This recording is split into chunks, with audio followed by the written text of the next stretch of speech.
নমস্কার, ব্রেকিং বাংলায় আপনাদের স্বাগত। আমি জয়ন্ত মজুমদার। শুভেন্দু অধিকারী তৃণমূল দলটাকে তৃণমূল বলেন না, উনি তোলামূল বলেন, মানে তোলাবাজ এসব বলেন, সব দলের তোলাবাজ, ভাইপো তোলাবাজ এরকমও বলেন অনেক সময়। তো আজকে থাম্বনেলটা দেখেছেন যে শুভেন্দুর জেলায় তাদেরই বিজেপির প্রার্থীর মিষ্টিমধুর গল্প আপনাদের একটু শোনাবো, এবং আরো বেশ কিছু যারা সব রত্ন রয়েছে যাদের নিয়ে বিজেপির কর্মীরাই কথা বলেছেন। আমার ওখানে কোনো বক্তব্য নেই, সেগুলো আপনাদের একটু শোনাবো একে একে। তো তার আগে বলে দিই যে আপনারা অনেকেই আমার চ্যানেলকে দেখছেন, আপনারা ভালো ভালো কমেন্ট করছেন, লাইক করছেন। তো প্রত্যেকের কাছে, দর্শকদের কাছে অনুরোধ করছি যে আমার চ্যানেলটি সাবস্ক্রাইব করুন। আপনারা সাবস্ক্রাইব করলে হচ্ছে আমরা একটু উৎসাহ পাই। চ্যানেলটি সাবস্ক্রাইব করার পরে হচ্ছে বেল আইকনটি প্রেস করুন এবং অল অপশনটি হচ্ছে আপনারা টিপে দিন, তাতে হচ্ছে সমস্ত নোটিফিকেশন আপনাদের কাছে যাবে এবং আমার ভিডিও আপলোড হলে আপনারা পেয়ে যাবেন।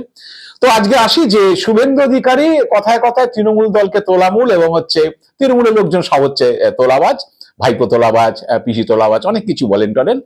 তা শুভেন্দু অধিকারী সেই পূর্ব মেদিনীপুর, তার গড় বলেন আর কি অনেকে, সেই গড়ে হচ্ছে খেজুরিতে প্রার্থী ঘোষণার পরে হচ্ছে বিজেপির লোকরা তাদের প্রার্থী সম্পর্কে কি বলছেন আমি আপনাদের প্রথমে একটু শোনাবো। শুনুন হচ্ছে খেজুরি সেই বিজেপি কর্মীদের কথা।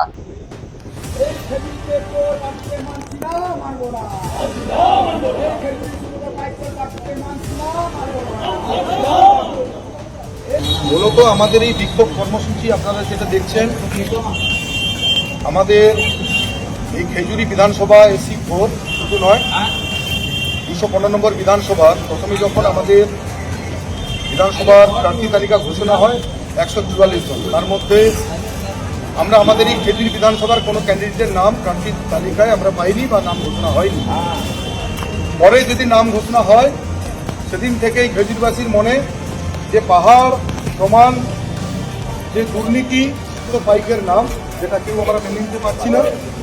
আমরা এতদিন ধরে যে দল করার জন্যে যারা এখান থেকে কোটি কোটি টাকার বিনিময়ে আপনারা এই অস্বীকৃত অযোগ্য এই সুব্রত পাইককে, তার ডেজিগনেশন আমি বলে দিই, এই নিষ্কর্ষ অঞ্চলটা চলতো এই সুব্রত পাইক উনি চালাতেন, ওনার সঙ্গে 4-5 জন যারা পদাধিকারী কোটি কোটি টাকা এরা লুট করেছে। শুনলেন যে প্রার্থী হয়েছে সুব্রত পাইক, তাকে হচ্ছে পাহাড় প্রমাণ হচ্ছে দুর্নীতিতে তিনি অভিযুক্ত। দলের লোকরাই বলছেন কোটি কোটি টাকার বিনিময়ে নাকি সব ডিল ফিল হয়েছে এসব ক্যান্ডিডেট করা নিয়ে, এবং হচ্ছে তাকে অশিক্ষিত, অযোগ্য এবং তার এবং 4-5 জন তাদের পদাধিকারী, তাদেরকে নিয়ে নাকি একটি অঞ্চলে সেসব ব্যবসা করেন এবং কোটি কোটি টাকা তারা লুট করছেন। বিজেপির লোকরাই বলছে এবং শুভেন্দুর দলের লোকরাই বলছে, শুভেন্দুর জেলার তার নিজের দলের লোকরা বলছেন তিনি 16টা বিধানসভাই কন্ট্রোল করেন, সুতরাং হচ্ছে সবাইকে আমি শুভেন্দুর যে অধিকারী লোকই ধরে নেব। তো এই হচ্ছে শুভেন্দু পূর্ব মেদিনীপুরের চেহারা। আরো দু একটা জায়গাতেও গন্ডগোল হয়েছে পূর্ব মেদিনীপুরে, সেটা ওই মহিষাদলে হয়েছে, ভগবানপুরে হয়েছে। তো আমি এবার একটু ঘুরিয়ে ফিরে আপনাদের স্বাদ বদলের জন্য বলি যে এবার আসুন করিমপুর আসনের ক্ষেত্রে। করিমপুরের যে বিজেপির কর্মী সমর্থক যারা, তারা তাদের প্রার্থী সম্পর্কে হচ্ছে কি বলছেন আপনারা একটু শুনুন। অমর ঘোষকে আমরা করিমপুরে বিধানসভায় প্রার্থী চাই না, ওর বিরুদ্ধে আমরা ভোট করব। এর আগে যখন বিধানসভাতে ছিল ওর কি অবদান আছে যে করিমপুরে কোন কাজটা করেছে দেখাতে পারবে যে আমি এই কাজটা করেছি, তার অবদান আছে যে সে তাকে ভোট দেবে? বড় দুঃখের বিষয়, বড় পরিতাপের বিষয়, দলকে ভাবতে হবে এরকম একজন দুশ্চরিত্র মানে চোর কেউ কোন রকম প্রার্থী হিসেবে আমরা মেনে নিতে পারবো না করিমপুরবাসী। এই ভদ্রলোকের ক্রিমিনাল সমরেন্দ্রনাথ ঘোষের ক্রিমিনাল অ্যাক্টিভিটি জন্মলগ্ন থেকে কিরকম, ওনার চাকরিটা কিভাবে হয়েছে আপনারা কি জানেন? যে স্কুলে ওনার ইন্টারভিউ ছিল, সেই স্কুলে আমার বান্ধবী মঞ্জু চৌধুরী ইন্টারভিউ দিতে গিয়েছিল, তাকে ওর অনুগামীদের দিয়ে বেঁধে ওই ফিলিপনগরের একটা বাড়িতে আটকে রাখা হয়েছিল, ইন্টারভিউ দেওয়ার জন্য স্কুলে ঢুকতে দেওয়া হয়নি। প্রথম ক্রিমিনাল অ্যাক্টিভিটি স্কুলের চাকরি থেকেই উনি শুরু করেছেন এবং সিপিএম জামানায় টাকা দিয়ে টিকিট নিয়েছেন, 30 লাখ টাকা খরচা করেন উনি। কেন একজন এই মতো অকর্মণ্য স্বার্থবাগী লোককে প্রার্থী করে আমাদের আদি বিজেপির কর্মীদের মনোবল ভেঙে দিচ্ছেন? যেটা আসনটাকে 15,000 ভোটে উনি হারবেন 15,000 ভোটে হেরে আমাদেরকে হারাবেন। আমরা সমস্যাকে মানছি না। শুনলেন যে এই প্রার্থী তারা চান না, হচ্ছে তিনি তার কি অবদান আছে, কেউ বলছেন যে দুশ্চরিত্র, চোর, ক্রিমিনাল, যে তিনি যখন 30 লাখ টাকা দিয়ে প্রার্থী হয়েছেন, তিনি যখন স্কুলে চাকরি নিতে গেছিলেন জন্মলগ্ন থেকে তিনি এরকম একজন ইন্টারভিউ প্রার্থী, যে একজনের বান্ধবী তিনি বললেন যে তাকে হচ্ছে একটি বাড়িতে আটকে রেখেছিল, বাম আমলে অবশ্য, করে তিনি যাতে তিনি ইন্টারভিউতে আসতে না পারেন করে তিনি চাকরি বাগিয়েছিলেন। তো এইসব হচ্ছে প্রার্থীদের সব বায়োডাটা, মানে সব যে রত্নটত্ন যারা আছে আর কি, তাদের আর কি সব এখন এগুলো বেরোচ্ছে। এগুলো হচ্ছে যখন সব চাপা থাকে, যখন এগুলো হয় না, বিস্ফোরণ হয়, তখন হচ্ছে এইগুলো সব বেরিয়ে আসে। প্রার্থীদের সম্পর্কে দলের লোকরা বলছে, তৃণমূলের লোকরা বলছে না, আমি বলছি না, অন্য কেউ বলছে না, সিপিএম এর লোকরাও বলছে না। তো এবার আসি একটু আপনাদের দেখাই যে গাজল বিধানসভা প্রার্থীদের সম্পর্কে কি কি সমস্ত হচ্ছে সুন্দর সুন্দর কথা হচ্ছে বিজেপি কর্মীরা বলছেন, এবং কেন হচ্ছে তাকে তারা পছন্দ করেন না, কেন তারা নির্দল প্রার্থী দাঁড় করাচ্ছেন। তো গাজলের হচ্ছে বিজেপির কর্মীদের বক্তব্য শুনুন। আজকে এখানে গাজল বিধানসভার প্রার্থী ঘোষণা করছি। আমাদের নির্দল প্রার্থী,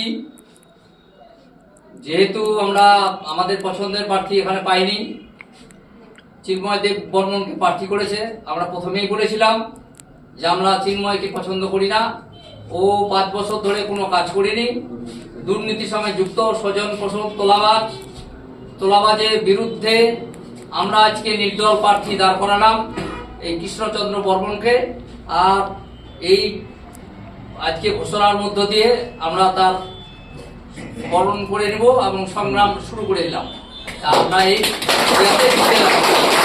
শুনলেন যে তারা ওখানে কৃষ্ণচন্দ্র বর্মনকে হচ্ছে নির্দল প্রার্থী দাঁড় করাচ্ছেন, এবং চিন্ময় দেব বর্মনকে প্রার্থী তারা মানেন না, কারণ হচ্ছে তার কোনো অবদান নেই, দুর্নীতির সঙ্গে যুক্ত, স্বজন পোষণ, তোলাবাজের বিরুদ্ধে হচ্ছে প্রার্থী দিচ্ছেন, এই সব সমস্ত তারা কথাবার্তা বলছে। দলের লোককে তোলাবাজ বলছেন, তৃণমূল বলছে না। তো গাজলের মানে মালদার গাজলের যে বিজেপি কর্মীদের বক্তব্য শুনলেন। এবার আসি মালদায় বৈষ্ণবনগরের হচ্ছে বিজেপি কর্মীর বক্তব্য শুনুন। সেখানে প্রার্থী দেওয়া নিয়ে বিক্ষোভ হয়েছে এবং সেই প্রার্থী নাকি বহিরাগত বাংলাদেশি।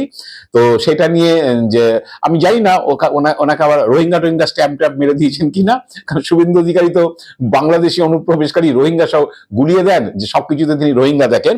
তো সেই বৈষ্ণবনগরের হচ্ছে প্রার্থী সম্পর্কে কর্মীরা কি বলছেন আমি আপনাদের একটু শোনাচ্ছি, শুনুন সেই কথা। আজকে গোটা পশ্চিমবঙ্গ জুড়ে যে বিধানসভা নির্বাচন, সাধারণ মানুষ ধর্মকে বাঁচানোর জন্য এই ভারতীয় জনতা পার্টিকে নরেন্দ্র মোদী বলেছিলেন পাল্টানো দরকার, চাই বিজেপি সরকার। আমরা বৈষ্ণবনগরের যুব মোর্চার পক্ষ থেকে আজকে বৈষ্ণবনগর বিধানসভার পার্টি অফিসের সামনে আমরা বহিরাগতকে মানতে চাই না। আমাদের ভারতীয় জনতা পার্টির সংগঠনের একটা কলার গাছকেও আমরা মানতে রাজি আছি, কিন্তু উনি এই বিধানসভার ভোটারও নয়, উনি বাংলাদেশি। আজকে ভারতীয় জনতা পার্টি, অমিত শাহ, নরেন্দ্র মোদী সবাইকে বহিরাগত ভাবে তাড়াচ্ছে। আজকে বহিরাগতকে এই বৈষ্ণবনগর বিধানসভায় প্রার্থী করেছে, আমরা মানছি না, মানবো না।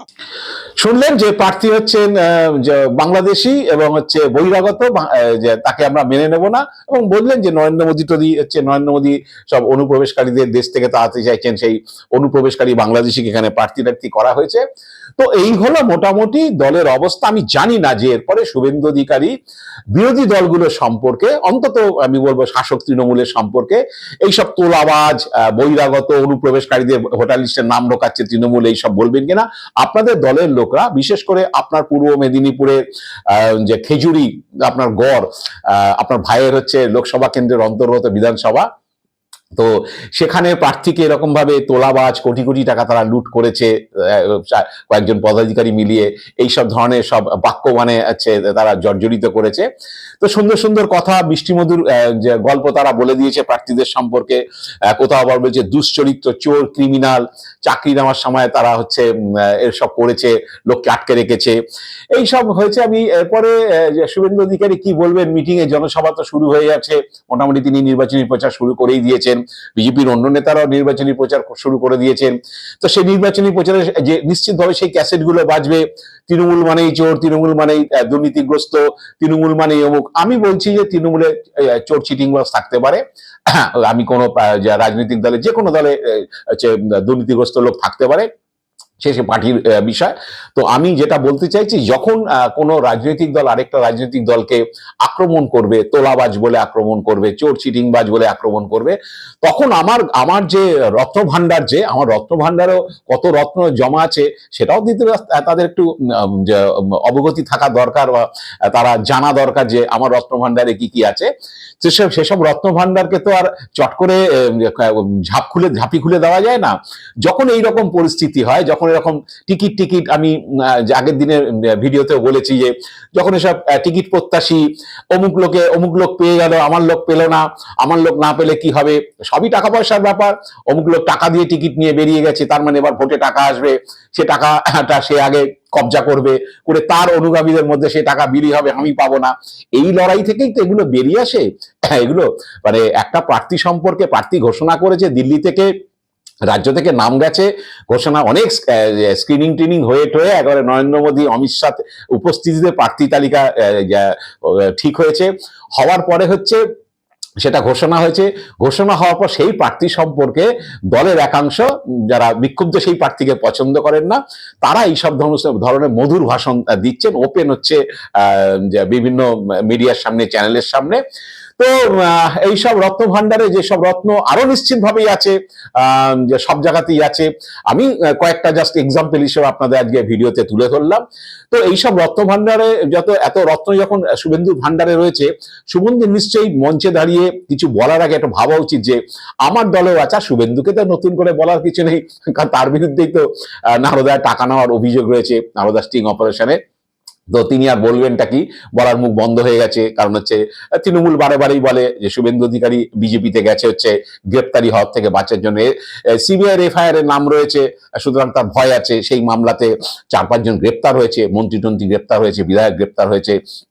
তো সেখানে শুভেন্দু গ্রেপ্তারির ভয় থেকে হয়তো বাঁচতে বিজেপিতে গেছেন।